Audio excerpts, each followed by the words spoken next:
প্রিয় শিক্ষার্থীবৃন্দ, আজকের কারেন্ট টিউটোরিয়াল চট্টগ্রাম অনলাইন ক্লাসে তোমাদেরকে জানাই স্বাগত। তোমাদের সাথে আছি আমি আকলিমা খানম। আমার বাংলা বই চতুর্থ শ্রেণী।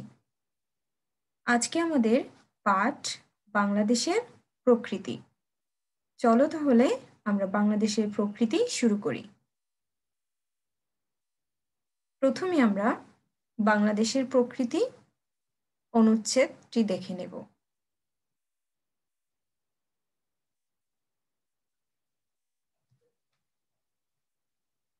ষড়ঋতুর দেশ বাংলাদেশ। প্রতি ২ মাসে হয় একটি ঋতু, যেমন বৈশাখ ও জ্যৈষ্ঠ মাস দুটি হলো গ্রীষ্মকাল। এরপর আষাঢ় শ্রাবণ মিলে বর্ষাকাল। এভাবে ভাদ্র আশ্বিন হচ্ছে শরৎকাল। তারপরে কার্তিক ও অগ্রহায়ণ মাস দুটি নিয়ে হেমন্তকাল। পৌষ আর মাঘ মাস হলো শীতকাল। ফাল্গুন ও চৈত্র এই ২ মাস বসন্তকাল। এরকমভাবে ৬টি ঋতুই প্রত্যেক বছর আসা যাওয়া করে। পৃথিবীর সব দেশে কিন্তু ২ মাসেই একটি ঋতু হয় না। অনেক দেশে ২টি কি ৩টি ঋতু দেখা যায়, খুব বেশি হলে ৪টি ঋতু। এই অনুচ্ছেদটি সম্পর্কে তোমাদেরকে একটু ধারণা দিই। ষড়ঋতু। ষড়ঋতু শব্দের অর্থ হচ্ছে ৬টি ঋতু মিলে যেটি হয় সেটি হচ্ছে ষড়ঋতু। বাংলাদেশের প্রকৃতি। প্রকৃতি অর্থ হচ্ছে কি আমাদের পরিবেশের, প্রাকৃতিকভাবে আমাদের চারপাশের পরিবেশের যে অর্থটি বোঝায় সেটি হচ্ছে প্রকৃতি। এই প্রকৃতির সাথে ষড়ঋতুর একটি মিল। ষড়ঋতু ৬টি ঋতু। ৬টি ঋতুতে আমাদের বাংলাদেশ ৬ বারই পরিবর্তন হয়, ৬ বারই পরিবেশের পরিবর্তন আসে। এই জন্যই এই অনুচ্ছেদটির এই অধ্যায়ের এই পাঠের নাম রাখা হয়েছে বাংলাদেশের প্রকৃতি। আমাদের বাংলা ১২ মাসের যে নামগুলো আছে এখানে সেগুলোই দেওয়া আছে। তোমরা যদি নামগুলো মনে রাখতে চাও তাহলে তোমাদের জন্য সহজ হয় যদি ২টি মাসের সাথে একটি ঋতুর নাম, ২টি মাসের সাথে একটি ঋতুর নাম পরে মুখস্থ করে ফেলো, তাহলে তোমাদের এটি বেশি মনে থাকবে। যেমন বৈশাখ জ্যৈষ্ঠ গ্রীষ্মকাল। এখানে বৈশাখ ও জ্যৈষ্ঠ মাস দুটি মিলে হয় গ্রীষ্মকাল। এভাবে আষাঢ় শ্রাবণ বর্ষাকাল, ভাদ্র আশ্বিন শরৎকাল, কার্তিক ও অগ্রহায়ণ হেমন্তকাল, পৌষ আর মাঘ শীতকাল, ফাল্গুন ও চৈত্র বসন্তকাল। এইভাবে মনে রাখতে পারো। ৬টি ঋতুর নামও পড়া হলো এবং বাংলা ১২ মাসের নামও তোমরা মনে রাখতে পারবে। এখন দেখো, পৃথিবীর সব দেশে আমাদের মতো কিন্তু ৬টি ঋতু আসে না। কোনো দেশে ২টি, কোনো দেশে ৪টি। আর আমাদের এই ৬টি ঋতুর কারণে আমাদের বাংলাদেশের প্রকৃতি বিভিন্ন রূপ ধারণ করে।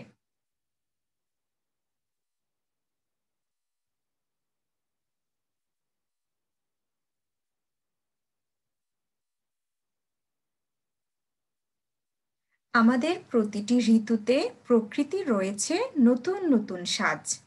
এক এক সাজে তাকে নতুন মনে হয়, তার চেনা চেহারা বদলে যায়। এই যে তোমাদেরকে কিছুক্ষণ আগে বললাম, বিভিন্ন ধরনের রূপ ধারণ করে, সেটি হচ্ছে আমাদের প্রকৃতির কারণে, ৬টি ঋতু আসার কারণে হয়। তাহলে দেখা যাক ৬টি ঋতুতে কেমন পরিবর্তন হয়। প্রথমে গ্রীষ্মের কথায় ধরা যাক। গ্রীষ্মে কি প্রচণ্ড গরম, রৌদ্রের অসহ্য তাপ। দুপুরে যদি পথে বের হতেই হয়, তখন মাথার উপরে ছাতা ধরে লোকে হাঁটে। গরম যতই হোক, গ্রীষ্মকে কিন্তু মধুমাস বলা হয়। এ সময় মধুর মতো মিষ্টি নানা ফল পাওয়া যায়। আম, জাম, কাঁঠাল, আনারস ও লিচু গ্রীষ্মকালের ফল। কেন মধুমাস বলা হয়? এই যে আমরা ফলের নাম দেখলাম, পড়লাম, শুনলাম, আম, জাম, কাঁঠাল, আনারস ও লিচু, এইসব ফল মধুর মতো মিষ্টি। আর এই মাসেই মিষ্টি ফল পাওয়া যায় বলে মধুমাস বলা হয়।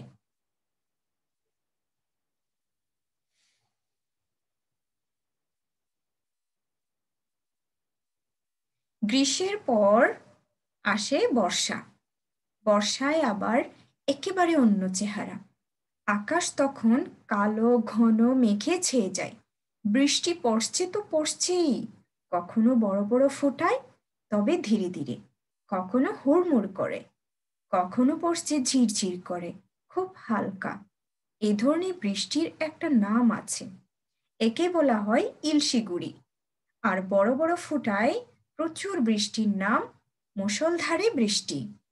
কখনো আবার পড়ছে ঝমঝম বৃষ্টি, নদীতে তখন ঢল নামে। বর্ষায় ফুটে কদম, কেয়া ও আরো নানা ফুল। বর্ষার পর আসে শরৎ। শরৎ এলেই আবার সব পাল্টে যায়। শরৎকালে আকাশে সাদা মেঘ পেঁজা তুলোর মতো ভেসে বেড়ায়। আকাশ হয়ে ওঠে ঘন নীল। এ সময় ফুটে শিউলি ফুল। নদীর পাড় সাদা কাশ ফুলে ভরে যায়। এখানে ঘন মেঘে ছেয়ে যায়। ঘন মেঘে বলতে অনেক বেশি মেঘ, যে মেঘ আসলে অন্ধকার নেমে আসে। যখন আলো থাকে না, পরিষ্কার আকাশ থাকে না, তখন আমাদের চারপাশটা মনে হয় অন্ধকার নেমে আসছে। আর হুড়মুড় হচ্ছে হঠাৎ করে বেশি বৃষ্টি হওয়া। ঝিরঝির হচ্ছে হালকা, সেটি তো বুঝতেই পারছো, ইলশিগুড়ি। ইলশিগুড়ি হচ্ছে যে ঝিরঝির ভাবে বৃষ্টি পড়বে, হালকা বৃষ্টি হবে, তখন এটিকে বলে ইলশিগুড়ি। আর বড় বড় ফোঁটায় যখন প্রচুর বৃষ্টি হয়, তখন এটিকে বলা বলা হয় মুষলধারে। আমরা বলি মুষলধারে বৃষ্টি হচ্ছে। নদীতে তখন ঢল নামে। যখন প্রচুর বৃষ্টি হয়, তখন নদী, খাল, বিল এগুলো ভরে যায়, পানিতে থই থই হয়ে যায়। শরৎকালে আকাশে সাদা মেঘ পেঁজা তুলোর মতো ভেসে বেড়ায়। এই যে মেঘ, সাদা তুলোর মতো, সাদা মেঘটি পেঁজা তুলোর মতো ভেসে বেড়ায় বলতে, পেঁজা তুলো হচ্ছে কি, যখন আমরা তুলোর বালিশ থেকে তুলো টেনে বের করি, তখন আশ্রে টাইপের হালকা পাতলা যে এ, সুতোর মতো বের হয়, যেটি বের করতে গেলে নরম তুলতুলে থাকে এবং হালকা থাকে, ধবধবে সাদা, কিন্তু টানলে হালকা ভাবে বের হয়। এটি হচ্ছে কি পেঁজা তুলো, যেটিকে ধুনা তুলো বলা হয়। নদীর পাড় সাদা কাশফুলে ভরে যায়। নদীর পাড় হচ্ছে মাঝখানে নদীর পানি, দুপাশে পানির উপর থেকে যে মাটি দিয়ে উঁচু জায়গা করা হয়, সেটি হচ্ছে কি পাড়।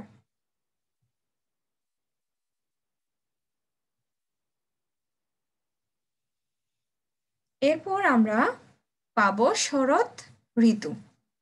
শরতের পর পাখা ধানের শীষ নিয়ে আসে হেমন্ত। শরৎ ঋতু তো আমরা এতক্ষণ পেয়েছি, এখন পাবো হেমন্ত। শুরু হয় ধান কাটা। এ সময় কৃষকের ঘর সোনালী ফসলে ভরে ওঠে। নবান্নের উৎসব ঘরে ঘরে আনন্দ নিয়ে আসে। হেমন্তের শেষ দিকে শীতের আগমন টের পাওয়া যায়। তখন ভোরবেলায় একটু একটু শীত লাগে। এ সময় উত্তরে হাওয়া বয়। উত্তর দিক থেকে আসা এ হাওয়া খুব ঠান্ডা। শীতের রাতে লেপ কাঁথা গায়ে দিয়ে ঘুমোতে হয়। দিনের বেলায়ও গরম কাপড় পরতে হয়। শীতে খেজুরের রস দিয়ে তৈরি হয় নানা পিঠাপুলি। গ্রামে পিঠা পায়েস তৈরির ধুম পড়ে যায়। পাকা ধানের শীষ নিয়ে আসে হেমন্ত। যখন ধান পাকে তখন বুঝবো আমরা শরতের পরে হেমন্ত আসতে শুরু করেছে। সোনালী ফসলে ভরে ওঠে। সোনালী হচ্ছে কি ধান গাছ সোনার মতো রং। যখন ফসল কাটা হয় কৃষকের ঘরে ঘরে তখন ওই সোনালী ধান গাছে ভরে যায়। সেই সোনার মতো রং বলেই সোনালী বলা হচ্ছে। টের পাওয়া যায় কিসের টের পাওয়া যায়? হেমন্তের শেষ দিকে শীতের আগমন টের পাওয়া যায়। তখন হেমন্ত শেষের দিকে আবার শীতের আগমন আমরা বুঝতে পারি। উত্তরে হাওয়া হচ্ছে কি উত্তর দিক থেকে বাতাস বয়ে আসা।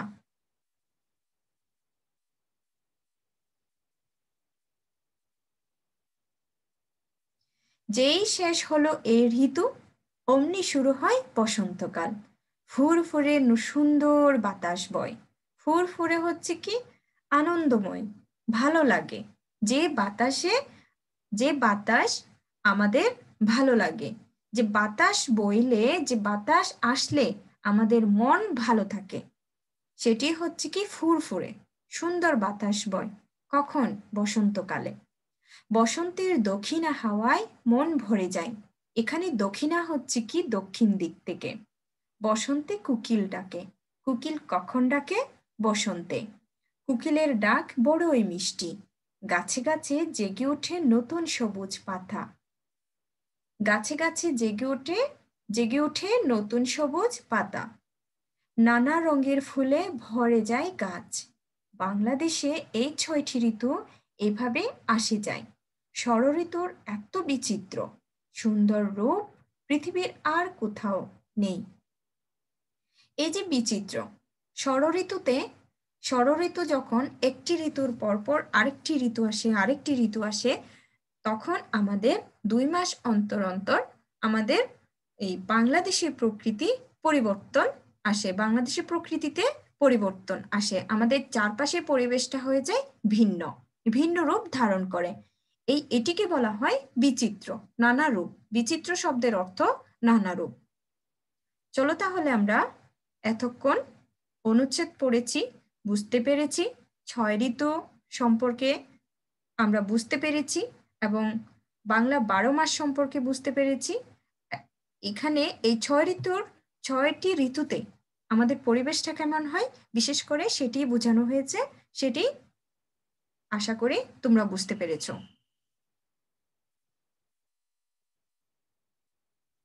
এরপর আমরা চলে যাব শব্দার্থ ও বাক্যে প্রয়োগ।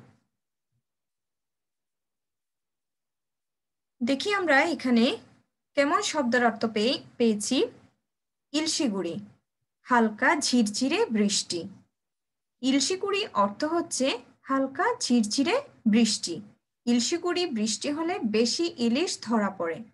তোমাদের একটা কথা মনে রাখতে হবে, একটি বিষয় খেয়াল রাখতে হবে। ইলশিগুড়ি এটি হচ্ছে মূল শব্দ। এই মূল শব্দটি দিয়ে তোমরা কি করবে? বাক্য গঠন করবে।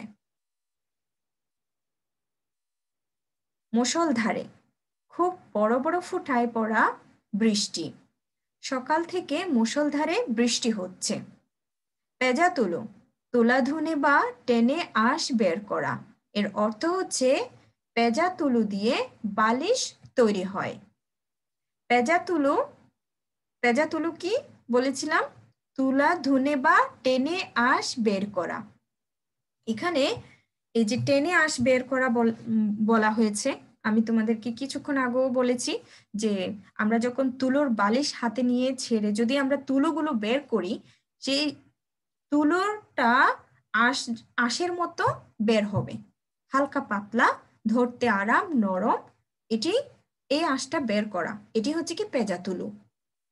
ষড়ঋতু, 6টি ঋতু। বাংলাদেশ ষড়ঋতুর দেশ। বর্ষাকাল, বৃষ্টির সময়। বর্ষাকালে কদম ও কেয়া ফুল ফুটে।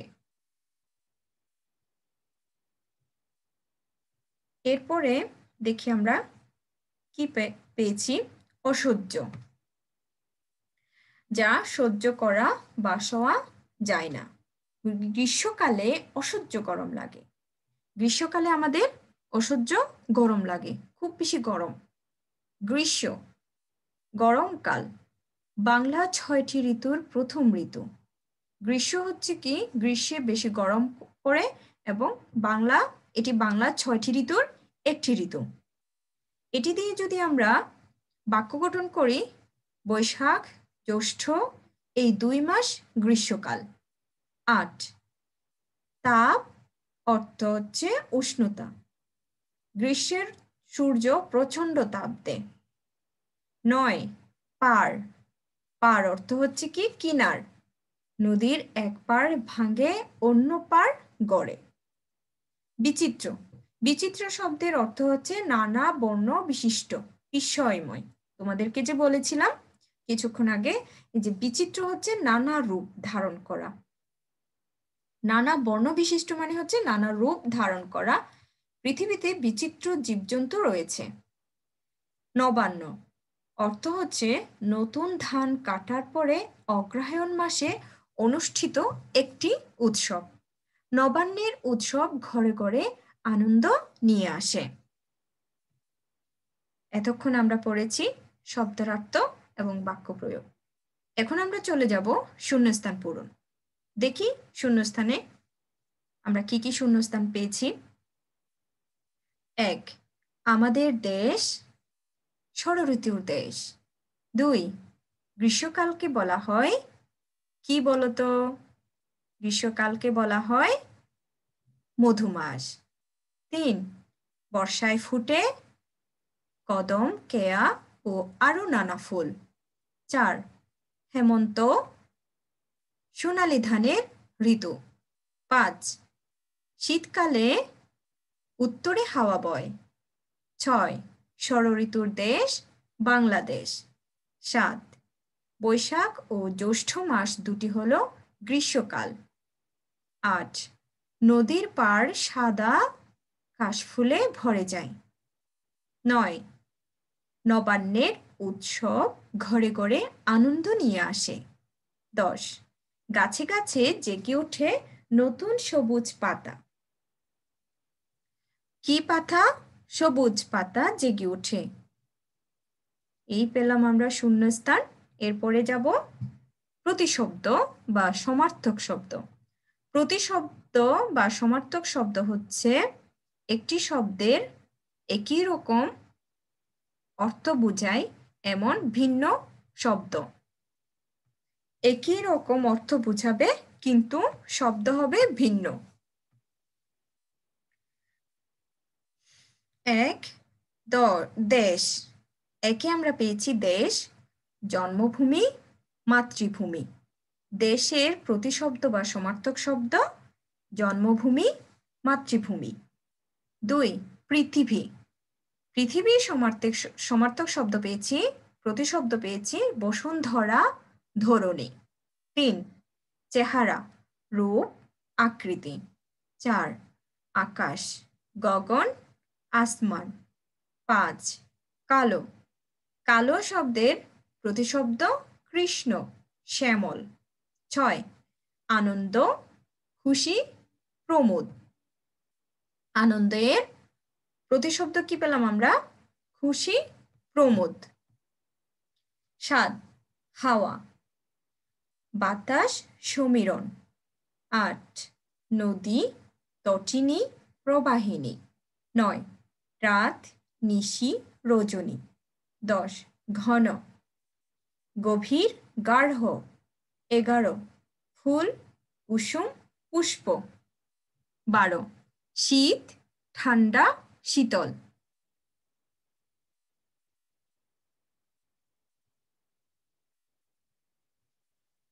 আমরা প্রতিশব্দ সমার্থক শব্দ পড়লাম, এখন পড়ব বিপরীত শব্দ দিয়ে বাক্য গঠন।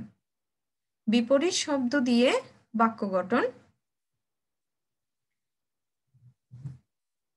শব্দার্থ দিয়ে বাক্য গঠন, কিন্তু আবার বিপরীত শব্দ দিয়ে বাক্য গঠন।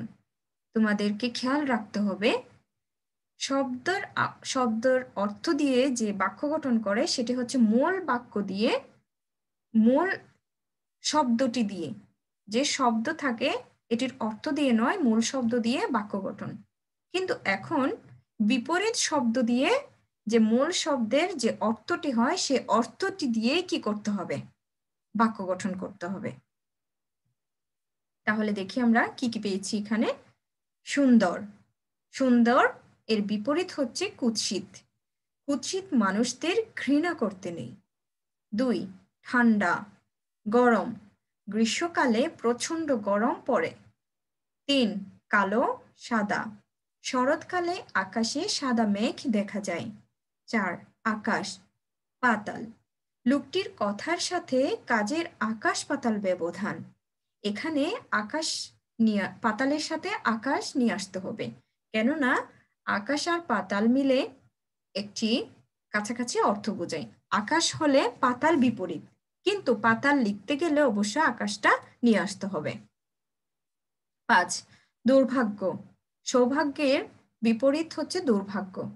দুর্ভাগ্য দিয়ে বাক্য গঠন হচ্ছে প্রতিযোগিতায় 1 নম্বরের জন্য প্রথম স্থান অর্জন করতে না পারাটা তার জন্য দুর্ভাগ্য। একটুর জন্য সে 1 নম্বর হতে পারেনি, এটি তার দুর্ভাগ্য। 6, দিনের বিপরীত রাত। এখানেও আকাশ পাতালের মতো দিন রাত, রাত লিখলে দিনটা লিখতে হবে। দিন রাত, পরিশ্রম করলে স্বাস্থ্য ভেঙে পড়ে।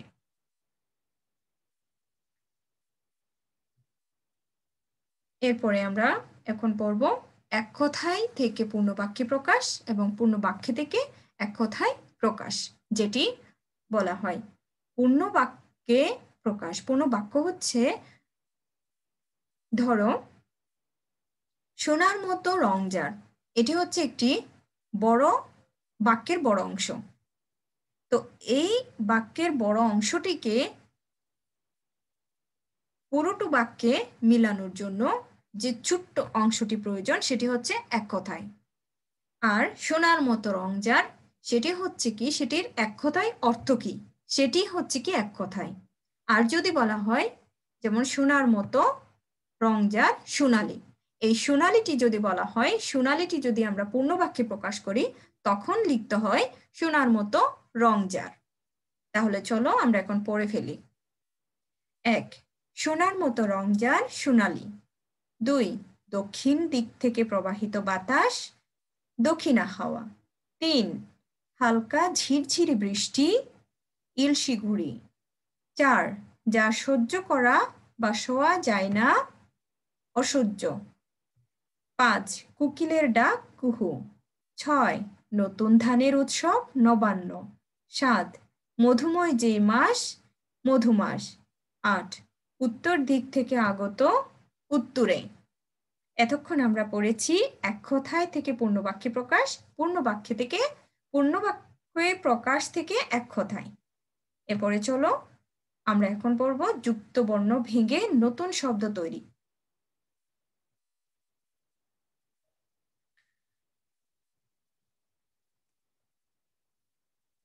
যুক্ত বর্ণ ভেঙে নতুন শব্দ তৈরি।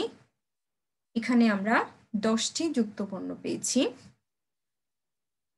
1, ষষ্ঠ পৃষ্ঠা, এটির যুক্তবর্ণ হচ্ছে কি মূর্ধন্য ষয়ে ঠ।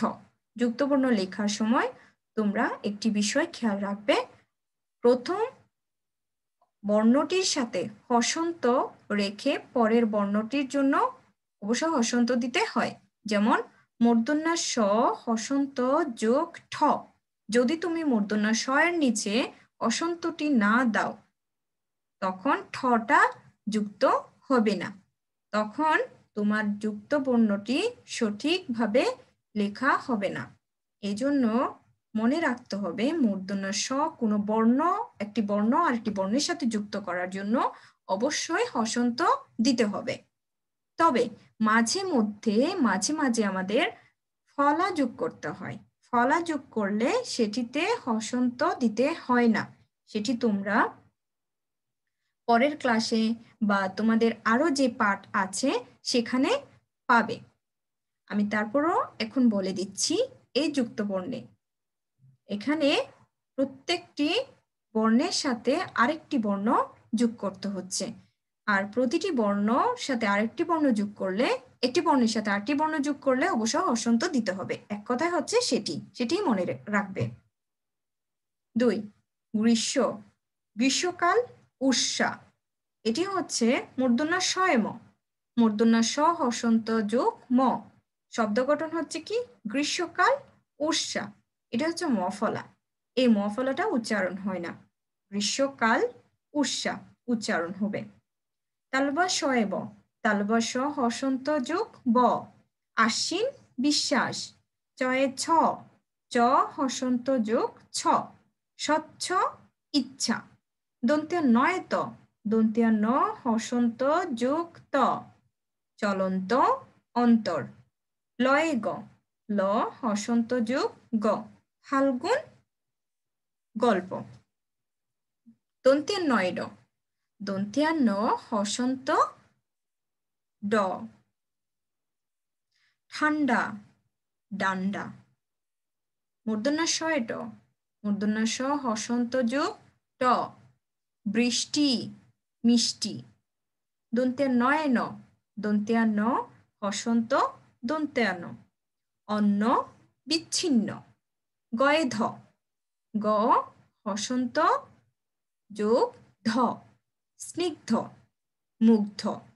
স্নিগ্ধ হচ্ছে কি স্নিগ্ধ একটি সুন্দর, মুগ্ধ হচ্ছে কি কোনো কিছু দেখে অবাক হয়ে যাওয়া। তাহলে আমরা এতক্ষণ পড়ছি যুক্তবর্ণ। যুক্তবর্ণ বিষয়ে তোমাদেরকে যা বলেছি আশা করি তোমরা বুঝতে পেরেছ। এরপরে আমরা পড়ব প্রশ্নোত্তর। প্রশ্নোত্তরে দেখি আমরা কি কি পেয়েছি। প্রশ্নোত্তর 1, বাংলাদেশে বৎসরে কয়টি ঋতু আসে যায়? উত্তর, বাংলাদেশে বৎসরে 6টি ঋতু আসে যায়। 2, বছরের বাংলা 12 মাসের নাম লেখো। উত্তর, বছরের বাংলা 12 মাসের নাম হলো বৈশাখ, জ্যৈষ্ঠ, আষাঢ়, শ্রাবণ, ভাদ্র, আশ্বিন, কার্তিক, অগ্রহায়ণ, পৌষ, মাঘ, ফাল্গুন, চৈত্র। তোমাদেরকে বলেছিলাম শুরুতেই 6টি ঋতুর সাথে বাংলা বছরের 12টি মাস যদি মিলিয়ে পড়ো তাহলে তোমাদের বেশি মনে রাখতে সুবিধা হবে। 3, ইলশিগুড়ি কাকে বলে? উত্তর, ইলশিগুড়ি হলো হালকা ঝিরঝিরে বৃষ্টি। এ ধরনের বৃষ্টিতে নদীতে জাল ফেলে জেলেরা অনেক ইলিশ মাছ পায়। তাই এ ধরনের বৃষ্টির নাম ইলশিগুড়ি। বর্ষাকালে ইলশিগুড়ি বৃষ্টি হয়। চলো তাহলে এরপর আমরা এই তো প্রিয় শিক্ষার্থীবৃন্দ, আমাদের ক্লাস এখানেই শেষ হতে চলেছে। আমরা কি কি পড়েছি, আজকে যা যা পড়লাম তোমরা আশা করি এগুলো শিখে রাখবে, ভালো করে পড়ে ফেলবে। Current tutorial Chattogram online class এর পক্ষ থেকে তোমাদেরকে আবার এতক্ষণ থাকার জন্য ধন্যবাদ জানাই।